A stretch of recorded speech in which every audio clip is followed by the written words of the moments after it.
Assalamualaikum warahmatullahi wabarakatuh. Saya Maharani Dwi Ayuni, mahasiswa PPG Prajepetan tahun 2022, gelombang 1 dengan LPTK UBRIS kelas PGSDA. Nah, kali ini saya akan memaparkan terkait panduan observasi tentang perkembangan peserta didik. Panduan observasi ini saya buat dalam rangka untuk memenuhi tugas pada mata kuliah pemahaman peserta didik dan pembelajarannya. Baik, langsung saja. Di sini adalah yang pertama ada perkembangan fisiologis.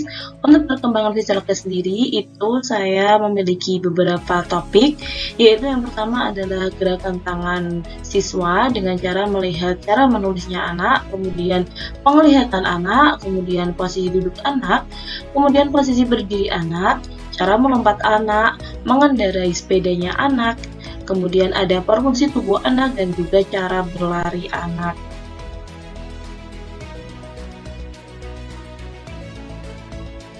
Nah, selanjutnya adalah perkembangan kognitif. Untuk perkembangan kognitif ini, saya memakai 3 topik, yaitu yang pertama adalah berpikir analitis, berpikir logis, dan berpikir simbolik. Nah, untuk berpikir analitisnya itu ada 3 poin, yaitu terkait eksploratif, tentang bagaimana cara anak menyelidiki sesuatu, kemudian ada juga cara anak memecahkan masalah, apakah caranya itu fleksibel, kemudian yang terakhir adalah cara anak menyelesaikan masalahnya itu kreatif atau tidak.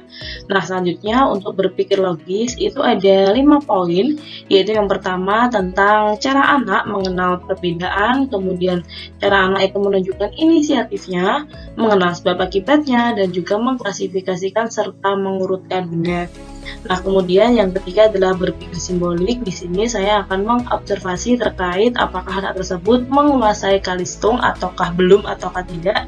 Kemudian ada juga yaitu cara anak mempresentasikan hasilnya dalam bentuk gambar maupun tulisan.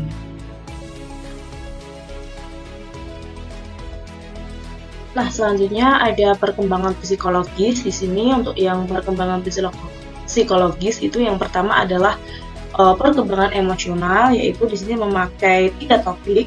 Yang pertama adalah di mana saya melihat atau mengobservasi terkait bagaimana anak itu menunjukkan rasa percaya dirinya, kemudian bagaimana anak itu menunjukkan sikap kemandiriannya, dan juga bagaimana anak itu menunjukkan emosinya yang wajar.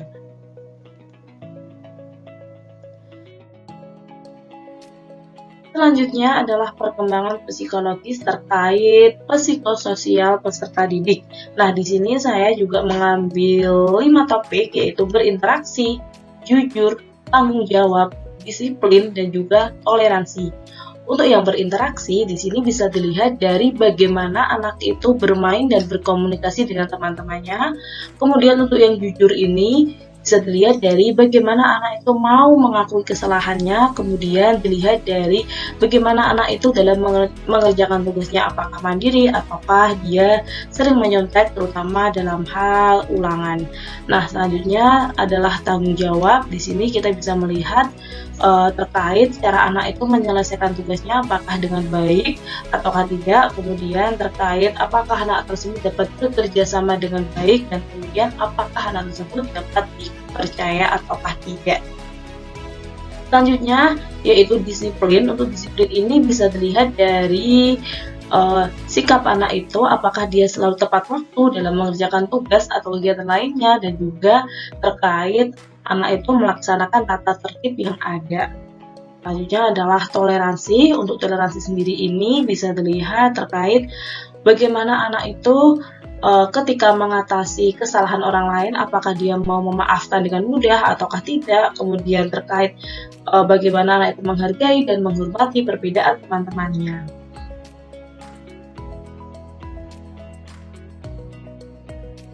Selanjutnya ada perkembangan moral peserta didik.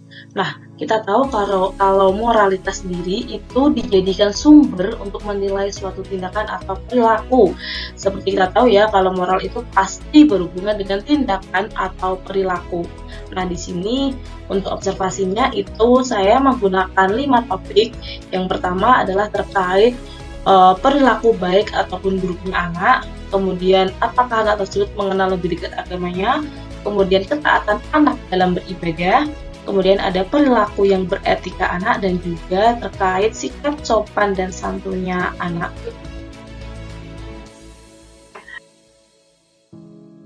Selanjutnya terkait motivasi belajar siswa, di sini lumayan banyak poinnya, yaitu yang pertama adalah dilihat dari kuatnya kemauan anak itu untuk bertindak, kemudian jumlahnya waktu yang disediakan untuk belajar, kemudian kerelaan anak tersebut untuk meninggalkan kewajiban atau tugas lain yang tidak sesuai, kemudian dia dari ketekunannya, dan hingga sampai di terkait anak itu bisa menunjukkan minat atau senang tidaknya dia dalam mengerjakan tugas. Nah, selanjutnya adalah etnik dan kultural peserta didik. Nah, kita tahu kalau di dalam kelas atau di sekolah itu pasti berbagai macam etnik, budaya, maupun agama. Nah, maka dari itu untuk observasinya ini bisa dilihat apakah anak tersebut mampu bertoleransi, mampu menghargai, mampu menghormati perbedaan yang ada di situ. Dan yang terakhir adalah terkait gaya belajar dan minat peserta didik. Untuk gaya belajar ini adalah bisa dilihat dari 4 kelompok, yaitu terkait gaya belajar visual, auditif, kinestetik, atau reading dan writing. Jadi nantinya untuk observasinya kita akan bisa membedakan anak-anak tersebut itu masuk di kategori gaya belajar yang mana di antara 4 kelompok ini. Nah, yang terakhir ini adalah minat belajar anak. Mungkin hampir sama dengan motivasi, tapi untuk yang minat belajar ini dilihat dari perasaan senangnya, ketertarikan peserta didik, serta perhatiannya dalam belajar, dan juga terkait keterlibatan siswa tersebut dalam proses pembelajaran, dan juga apakah anak tersebut mengetahui manfaat serta fungsi dari mata pelajaran yang dia pelajari pada saat itu.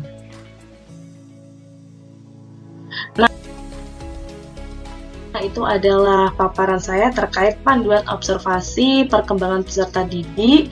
Terima kasih. Wassalamualaikum warahmatullahi wabarakatuh.